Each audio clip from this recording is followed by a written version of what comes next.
tunapokwenda kuagana na vijana wetu, nyimbo zimeimbwa, maneno yamesemwa, wengi wameongea mengi, lakini ambalo limenishika zaidi ni kwamba hatimaye mara baada ya miaka kama miwili wakiwa hapa, leo rasmi tunakwenda kuagana nao. Naamini kwamba mara baada ya mitihani yao basi watakuwa wameondoka maeneo haya, na yawezekana tusikutane tena au tukakutana kwa vipindi fulani. Maana Waswahili wanasema milima ikutana, lakini binadamu tukutana. Tunapokwenda sasa kuagana nao, tutaongozwa katika maandiko matakatifu, barua ya Mtume Paulo kwa Timotheo. Anaeleza namna ambavyo kwamba wao ni vijana, na tumeona vijana wametutangulia kwa kuonyesha gwaride, wameonyesha ukakamavu wao, wameonyesha namna ambavyo vijana sio watu wa kawaida. Na hiki ndicho ambacho Mtume Paulo alikisema katika Timotheo wa kwanza ile sura ya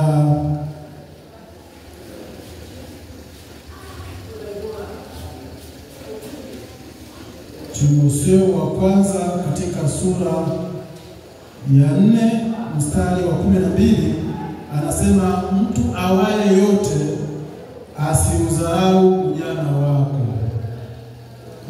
Ninyi ni vijana na mnaondoka, mnakwenda ulimwenguni, mnakwenda mbali zaidi, mtakwenda katika vyuo, mtakwenda kuishi katika mataifa mengine, mataifa mbalimbali.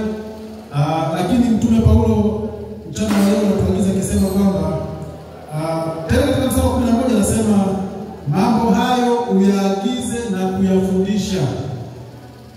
Mambo hayo uyaagize na kuyafundisha. Mtu yeyote asiudharau ujana wako, bali uwe kielelezo kwao waaminio katika usemi na mwenendo, na katika upendo na imani na usafi. Yaani vijana mnapaswa kuwa vielelezo. Vielelezo katika nyanja zote. Najua kwa nini Mtume Paulo alizungumza kwamba wanapaswa kuwa vielelezo, kwa sababu katika lika la ujana ndipo mahali ambapo vijana wengi wanapotea, na ndipo ambapo vijana wengi huwa wanakufa wakati ambapo wanapaswa kuanza kuishi. Wakati ambapo mnapaswa kuanza kuishi ndipo wakati ambapo vijana huwa mnakufa. Na wanakufa kwa nini? Kwa sababu ya kufuata mifumo ya dunia, mivuto ya ulimwengu, mitindo ya ulimwengu, na namna ambavyo watu wa ulimwengu huu wanavyoishi. Sasa ukiona vijana wengine wanatumia madawa ya kulevya, na wewe unasema ngoja nionje. Ukiona wengine wanatumia bangi, unasema inaweza ikawa ni nzuri na inasaidia, ngoja nionje. Ukiona wengine wanatumia sigareti, na wewe unaingia. Tena unasema nipe nipige pafu moja. Ukishaonja ni tamu, uache tena. Na matokeo yake kijana aliyekuwa mstaarabu, msomi, amemaliza form 6, ananuka tumbaku. Sasa Mtume Paulo anasema kwamba kamwe vijana hampaswi kuwa namna hii. Ninyi vijana wote mnaoondoka, na vijana ambao wamefanya gwaride, na vijana ambao mpo mnanisikiza mchana huu, ni kwamba mtu awaye yote asiudharau ujana wake. Na jambo lingine la msingi ambalo Mtume Paulo amezungumza katika barua ya pili, ukiacha hii barua ya kwanza, barua ya pili sura ya 3 ya Mtume Paulo kwa Timotheo, anazungumza kuhusu watu wa wakati wa mwisho, na hasa katika kipindi cha mwisho wa kufungwa kwa historia ya dunia. Kuna sifa za watu ambazo amezitaja, watu ambao wataishi katika wakati wa mwisho. Anaeleza namna ambavyo kwamba ni watu wanaopenda pesa kuliko kupenda Mungu, ni watu wakali, ni watu wenye sifa. Nisome kidogo. Anasema, lakini ufahamu neno hili, ya kuwa siku za mwisho utakuwako nyakati za namna gani? Za hatari. Maana watu watakuwa wenye kujipenda wenyewe, wenye kupenda fedha, wenye kujisifu, wenye kiburi, wenye kutukana, wasiowatii wazazi wao, wasio na shukrani, wasio safi, wasiowapenda wakwao, wasiotaka kufanya suluhu. Anataja sifa nyingi za watu ambao watakuwapo katika nyakati za mwisho.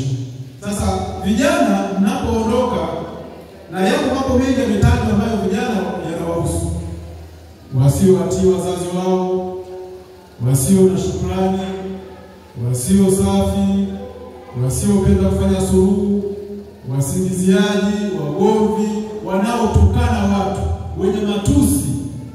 Vijana wa nyakati hizi pia wana matusi. Sasa hizo zote ni sifa za watu wa wakati wa mwisho, na wakati wa mwisho ndio huu tunaoishi. Na kwa kuwa tumepata nafasi ya sisi kuja kuishi katika wakati wa mwisho, tutawaona na tutaishi na watu wa namna hiyo. Sasa Mtume Paulo anatuambia katika mstari wa 12, anasema hivi: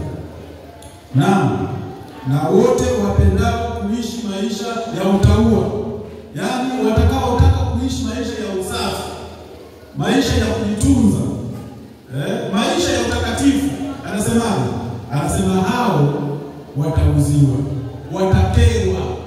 Kwa sababu unakwenda kuishi kati ya wanafunzi, au utakwenda kukutana na watu wa chuo, wanafunzi wengine wanatumia madawa, na wewe hutaki madawa, wanavuta bangi, na wewe hutaki bangi, lazima watakukera. Biblia inasema kwamba mtauziwa, yaani watawauzi, kwa sababu wakati mwingine watawataka mfanye kama wao wanavyofanya, na utakapokataa utaitwa majina yote: mshamba, lofa, wege, mtu wa kizamani, na namna nyingi, ili tu wakuuzi. Sasa habari ni hii, napokwenda kuwamaliza, alafu nikaribishe mgeni rasmi, maana nafasi ya hotuba sio ya kwangu. Mgeni rasmi ana nafasi ya hotuba, lakini mimi nimesimama kwa neno la Mungu kidogo. Katika mstari wa 13 anasema, lakini watu wabaya katika wakati wa mwisho, watu wabaya na wadanganyaji wataendelea na kuzidi kuwa waovu. Watu wabaya wapo, na mtakwenda kukutana nao, watu wabaya na wadanganyaji, wadanganyifu. Nafikiri nyinyi mnashahidi hata leo, umesikia watu wanaodanganya watu kwenye mitandao, kwenye simu. Mimi baba mwenye nyumba, kodi yako imeisha, mara ile pesa tuko kwenye namba hii, na watu wa namna hiyo wengi utakutana nao. Lakini anasema hao watazidi kuwa waovu, wakidanganya watu na wao wenyewe wakidanganyika. Wakati wa mwisho tunakwenda kukutana na watu wa namna hiyo, ambao wanakwenda yaani wao wanadanganya watu, lakini pia ni wakati wanajidanganya kwa wenyewe. Sasa Mtume Paulo anasema bali, anasema katika mstari wa 14, bali wewe ukae katika mambo yale uliyofundishwa na kuhakikishwa, kwa maana unajua ni akina nani ambao ulijifunza kwao. Niwatie moyo vijana, kaeni katika mambo yale ambayo mlifundishwa, ambayo mnajua ni akina nani mlijifunza kwao. Sisi kama kanisa tumewalea, tumewatuza, tumewaonyesha njia. Yale yote ambayo tuliwaambia mnapaswa kufanya, mfanye hayo na muishi katika hayo. Mtume Paulo anapomwambia Timotheo kwamba wewe unajua nani ambaye aliyekulea. Sehemu nyingine anasema kwamba ulielewa kwa mama yako na kwa bibi yako Lois, ambaye alikuwa ni mwaminifu katika neno la Mungu, na ambaye alimtunza kijana Timotheo, na ilifika wakati kijana Timotheo alikuwa kijana bora. Na ndipo Mtume Paulo anamwambia mtu yeyote asije kaudharau jana wako.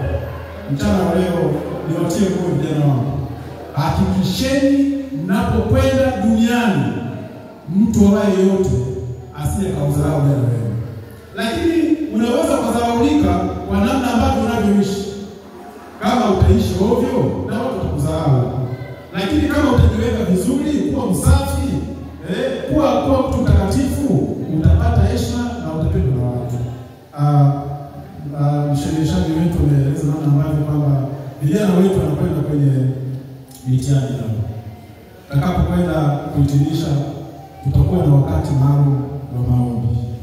Tutafanya ombi ili Mungu awatangulie mbele. Roho Mtakatifu akawakumbushe yale yote ambayo walimu waliwafundisha. Na hii itafanya namna ambavyo kwamba kwenye mitihani yao watafikia vile viwango ambavyo vinavyotakiwa. Basi nichukue nafasi ya pekee sana niwakaribishe twende katika maombi, na mara baada ya maombi nitamkaribisha sasa mgeni wetu rasmi na kumtambulisha, alafu ndipo azungumze nasi na tuende na Tanzania. Basi tusimame tuweze kuomba. Tusimame tuweze kuomba. Ni muombe shemasi mkuu wa kike na shemasi mkuu wa kiume wasogea hapa mbele. Shemasi viongozi kwa kiroho, shemasi mkuu wa kike nimeambiwa hayupo. Basi ni muombe mama mchungaji aje hapo mbele atuongoze kwa ombi, lakini pia na shemasi mkuu wa kanisa pia atuongoze kwa ombi. Tuombe kwa ajili ya vijana wetu, na sio hao tu, hata na wengine wote watakaokwenda kufanya mitihani siku hizi za mbele wakaweze kufikia viwango vya juu vya ufaulu. Tunaiombea shule yote sasa. Karibu sana.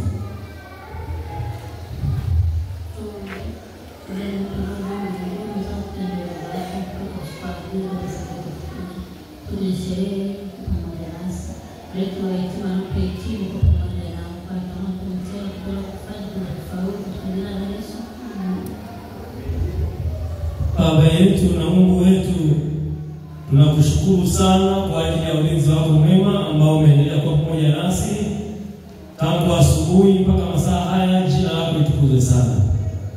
Asante kwa sababu ya neno hili ambalo limetolewa na mtumishi wako wa Mungu. Tunaomba yale ambayo yameelekezwa kwa mchana huu wa leo yakaendelee kupata kibali machoni pako, na akatuandae vyema katika safari yetu ya kwenda mbinguni. Masaa haya Baba, tunajikabidhi mikononi mwako. Tunaweka vijana hao mikononi mwako ambao wamekwenda kufanya sherehe yao leo, wakiwa na siku chache kuingia katika mitihani yao. Tunaweka mikononi mwako, ukaendelee kwa pamoja nao. Ni mengi ambayo wamejifunza, kwa uwezo wao binafsi hawawezi, na hivyo tunahitaji nguvu kubwa kutoka kwako, ukawakumbushe kila jambo ambalo wamejifunza, ili mitihani watakapokuwa wameanza kufanya kila jambo ambalo wamejifunza, basi wakajibu mitihani hiyo sawa sawa na kile ambacho walijifunza. Lakini si hawa tu, wapo wanafunzi wengi katika shule hii ya Sera Kumbani. Tunaweka mikononi mwako vijana wote wa kidato cha 6 ambao wanajiandaa na mitihani hii. Endelea kuwabariki, kuwasaidie. Shule hii inayo mazingira ambayo wakati mwingine wakatisha tamaa wao wenyewe kama wahitimu, lakini tunakusihi Mungu wetu wa mbinguni ukasimame pamoja nao, ukawaongoze, ukawape nguvu, ukawape afya njema, kawaondolee magonjwa, na endelee kuwasimamisha mpaka siku ambayo itakuwa imefika kwa ajili ya mitihani yao. Uwabariki na wote kwa pamoja wakafaulu, ili jina lako liendelee kutukuzwa. Na wale wengine wanaobaki katika mazingira haya tunawakabidhi mikononi mwako. Endelea kuwalinda, endelea kuwaongoza. Kila jambo wanalofanya katika mazingira haya ya shule hii yakatendeke chini ya utaratibu wako. Tunapoendelea na huduma hii, endelea kuwa pamoja nasi. Jana hawa kawalinde, ukawapiganie na ukawawezeshe. Kwani tumeomba haya machache